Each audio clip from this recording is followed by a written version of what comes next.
Okay guys, we're gonna see how this works. I have seedlings that need to be put in the ground, and as you can see here, I already got some stuff growing. This is that curly leaf kale. This is the dinosaur kale, or the blue kale. Obviously I've got several little, there's a mayfly in that. It's a little cool this morning for you, bud. Got a bunch of the little plants. All of these plants, except for the nasturtiums, were planted last fall. I did a fall garden. You know, the spinach was planted last fall. I am doing another round of kale because I absolutely love making the kale chips, putting it in smoothies, putting it in soups, stir fries, you know, that kind of thing. Kale is just super versatile with however you want to use it. I really like it. Bryce comes out here and grabs leaves every now and then and eats on them. And so kale is something that I want to keep growing. And these plants have just changed as we've started getting more and more of these 60-degree days and the warmer nights. So kale is frost hardy. Keep in mind, everything that I am putting out today, or that I'm showing on this video, is frost hardy.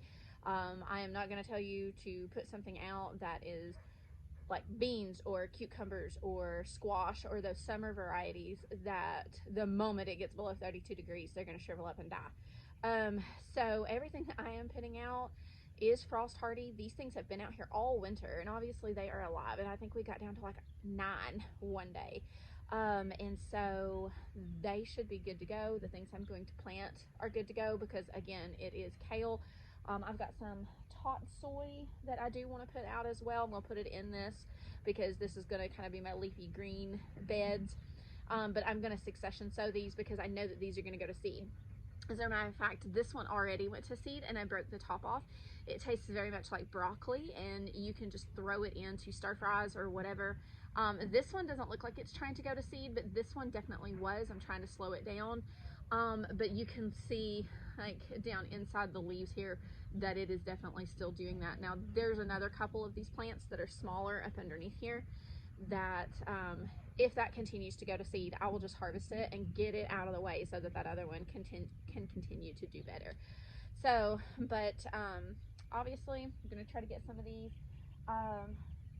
They are ones that they are a little, like this one had it sitting out here to harden out, and this is why I don't do seedlings upstairs. I do them in my basement, away from my kids and away from my cats.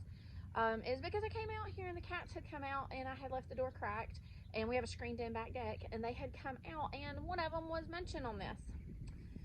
So several of the leaves are missing, and I really hope that it'll bounce back, but we're going to get it in the ground to give it a surviving chance. That being said, I am planting these close because a bunch of these are planted close and they're doing perfectly fine. And I want to really fill this bed up. So right now I'm getting all of my kale, my curly kale, and my red kale, because all of that is going to go right here. And I don't want to stick one of my tot soys in with the curly kale and it get overshadowed, because obviously they get bushy. But yeah, this one's a red that's doing really well, so it was out with this first round. I actually have a couple of rounds of the red kale in the basement that once I get these in the ground, that'll be part of the next round. That'll go out for the hardening. And some of these are still, they look a little small, but they do have their real true leaves. This is kohlrabi, so this is not going out here. I may put it down there close to the broccoli, and kind of out of the shot here, close to the broccoli, oh my goodness, close to the garlic and the onions. But I am putting more onions in down there, so I'm not 100% that this is going to go in this bed. The plan was for most of the things to be in here that were kind of more of the spring things, so I could clear up some space for some summer items. But this one, I think I am going to hold off because I didn't realize that was a kohlrabi. I thought it was a red kale. But we are going to get these in the ground and take care of that. I'm excited to see how red this red kale actually gets, because I mean, other than the veins being the way that they are, it doesn't look like any different. And I am doing away with my perfectly manicured little rows. I am going to put these where I want to, hodgepodged, and there are some that are more than one plant in here, and that's okay. Some of these were sewn together as two, and obviously they've done perfectly fine. These, I use the solo cups and I reuse these, but you can see how the roots were already into the bottom of this cup. So all you do, I mean, it's just like if you bought it at the store. All you do, pop it out of the cup, they slide right out of those red solos, turn it upside down, you press it into your hole because you want to get it good and down in there. Just be gentle with it because you don't want to break off your stems. This is also, like, this is my super puny one anyway, so I'm gonna be super gentle with him and, you know, baby him a bit, and maybe he'll survive. And so you want to bury them up to their first leaves. You don't want to bury them to their true leaves. You want to bury them to the first little seedling leaves, which are, you know, the leaves that are at the bottom. You don't want to bury them too far beyond that because you don't want them to, you know, smother. But we're gonna do another one right here. I think this is a single, and you're already a big boy, so I'm gonna put you here. I'm gonna put this here. And I mulched my beds with leaves from my dad's house. Like, that he has a huge maple trees and everything at their house, and they just piles and piles and piles of leaves. And so I just thought, oh, I'm gonna go get some of his leaves and mulch the beds, which at the time, you know, seemed like a really great idea. I have now, goodness, look at the roots on that. I have now realized that I should have mulched them a little better, just simply because, I mean, there's nothing wrong with it, but I put them on late. They haven't degraded as much as I would like them to have done. And I had stuff in these beds, so it wasn't like I could just mulch, like take a tiller and mulch them under in these beds. And there were tons of these little, like the little, the whirligigs. We call them the whirligigs, but they're seeds for the maples. And so I've been having to randomly go through and pull out the seedlings that are coming up, that are maple seedlings. And I'm just like, come on, man. We were trying to be conscientious and keep the weeds from growing, and yeah, no. Oh, these things. Like these little whirligig things. Like, these are sprouting all over all of my beds, and I'm having to dig them out. Don't get me wrong, like, I love trees. I love big, beautiful maple trees. But they obviously they don't need to be growing in my bed, because they're not they're not gonna have room to be doing much of anything. And so I'm gonna plant another one right back here. I do have some nasturtiums planted back there. I pointed them out in another video. Those were the ones that survived the garden basement thing. And the reason that they are in this bed is because I had such a problem over the fall with aphids. And aphids, they were just terrible. And so what I did was I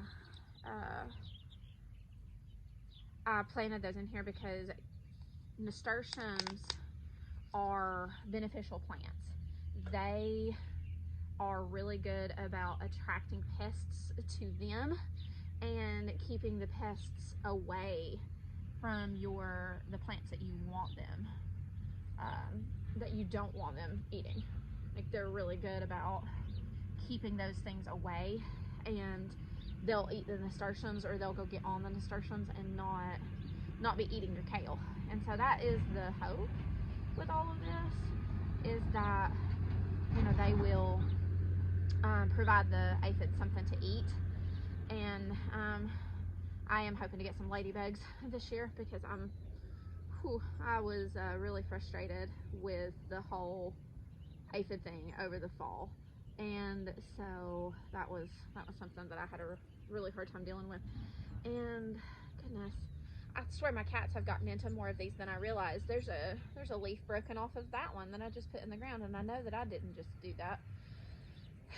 So yeah, that's a little annoying, because obviously I don't want the little seedlings, I mean, they're pitiful, to be damaged. And so I think I'm gonna put another one right here in this corner. Yeah, this is a single boy right here, so we're gonna stick him in right over here. And then I've got a red that I think I'm just gonna put right here, because I want that one kind of out where it can be seen and be pretty, and, you know, that kind of thing. But yeah, these leaves, they're They're driving me a bit crazy, to be honest. I'm really wishing I had not put them in the beds. So we'll try to do this way this time. Make sure it's not me breaking the leaves off of these. But yeah. Oh goodness, that one has a really good root system. Look at that. And so, but you pop them in the ground. You dig a hole, loosen the dirt. I mean, same thing you would do for any other plant that you put in the ground. And you pack the dirt in around it, which this dirt, we had some storms come through this week, and we even had I want to say a little bit of rain last night. The beds are super wet, so I'm not watering the bottom of them before I put them in. I could, just to give them a little extra boost, but I have water that I'm gonna put on them after the fact, because it is so, like, you can see how black the dirt is in this. I just hope the sun's not like too much in the way, but yeah, I mean, you can see how dark that dirt is, and it is certainly moist down in there, so I'm not real concerned with like the root systems drying out or anything. But if you're putting them in soil that is dry or where it has not rained, I would recommend watering the bottom when you go to put them in, just simply so you are, keeping their roots moist while they are getting reestablished in their new home. And so yeah, you can see the cups had water in them too, so they did really well. And these have been outside. I started them out doing just a few hours a day out in the direct sun, or out on my back patio, or out, and then ended up moving them out into the direct sun. These have stayed outside. I did all that over a course of like 2 weeks, and then these have stayed outside overnight the last 2 nights. So, and obviously they're fine. They're cold hardy. They have been doing perfectly okay, and those are in the ground. That's the kale. And I've got one little bitty tot soy left, but I think I'm gonna have to move closer. Oh God, my hair. Here's my face. I think I'm gonna have to move closer over there to do that, and it's probably gonna mess the shot up. And I feel like I've just been rambling, but I wanted to get some of these seedlings out, show you guys what the seedlings are looking like, show you them going into the ground, so that here in another week or 2 weeks, when I start walking you through some of the stuff, you can see how much they have changed and grown, because these are going to take off now that their roots and things are not confined. And hopefully, they'll be, providing us with lots of leafy greens over, the beginning of summer and into summer. And then when they start to bolt, especially those other ones, they're going to bolt sooner, which that means to go to seed. I'm going to try to collect seed from them, to repeat this process for fall, because I will grow this in the fall again, just because it was wonderful to walk out here and just, pick the leaves and eat them. And then,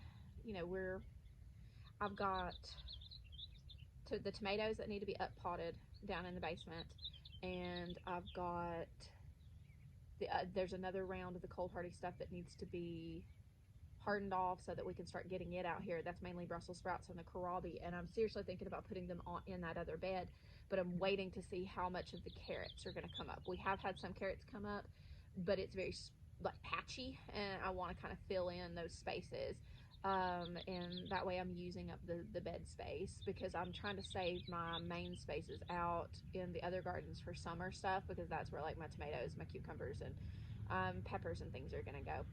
So we will see, and I will walk you guys around, maybe a little later this week, and let you see kind of what the seedlings are doing and how things are changing. I mean, the peas are already this tall and putting out tendrils. I've got several other things that are sprouting. If you want to keep up with some of the daily stuff that's going on, I do have an Instagram as well that I've been using since about September-ish. And I do post on it more frequently than I do here, and so there are pictures of seedlings and things, and it's mainly garden related stuff. It's the same name. It's Blue Springs Green Leaves, and it's got updates on the seedlings. So I may do a video about potting the tomatoes, because I have learned I made a mistake with this. My tomatoes are alive and they're doing fine, but I have learned, and if it's something that, I'm making mistakes doing, then obviously there are, maybe other people out there that I'm going to be like, hey, let's try not to make the same mistake that I did, because in the long run, it could damage the tomatoes. And so I'm gonna try to, I may do a little video on that, like when I go to up pot the tomatoes. But I'm not gonna keep you guys out here much longer. I'm just hoping that some of our little guys will survive being mauled by my cats, because Lord help, they are fiendish little creatures at times. And I'm just excited to be getting some of these in the ground and out of the basement, because it won't be too much longer and I'll be starting my cucumbers and some of the squashes. I'm not starting all of those in the house. I will be direct sowing some of those, but the more like warm weather stuff we will be starting. And so it's spring, guys. Like, we're getting started and we're gonna be up and running very, very soon. I mean, I feel like there really wasn't much to this video, but at the same time, this is what's going on right now, and this is the slow stuff. It's gonna change, and it's gonna change fast on me. Like, it's gonna be completely different in just a matter of weeks.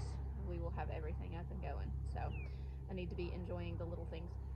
Don't know if you noticed the green bags. The green bags are what the potatoes are in. Like, I did end up planting the potatoes. Oh, that was another thing. The basil video that I was talking about in the last one when I was doing the potatoes, it did happen. However, my youngest is autistic and started having a meltdown in the house, not outside with me, like with his father, and you could hear him through the entire video.